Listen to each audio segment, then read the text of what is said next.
We've helped hundreds of clinics double, triple, and even quadruple their income in a short period of time, putting these systems in place and getting them so that they could actually get other people to perform with these systems very effectively to help their community.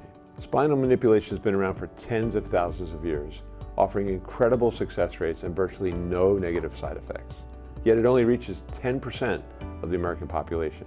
Meanwhile, opioids is the #1 cause of death of Americans under the age of 50, and the leading diagnosis that leads to that prescription is back pain. So why is this life-saving practice so underutilized? I've uncovered the reasons and the strategy to overcome this after 3 decades of intense research and overcoming major challenges. So let's dive in.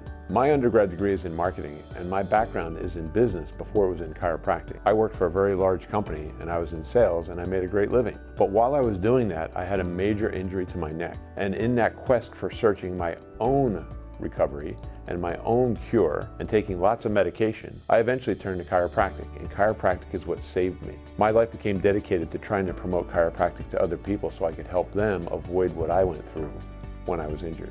So when I graduated chiropractic school, I opened up my practice and developed a very large chiropractic practice, seeing hundreds of patients a week, sometimes even hundreds of patients a day. I realized that my patients needed more than just the adjustment alone, and I started putting other systems of treatment, including rehab and some medical services, very conservative medical services, to help them get well. And it worked. I spent the next decade trying to figure out exactly how to deliver this in a way that people understood what they were going to get from it and would be willing to pay for it.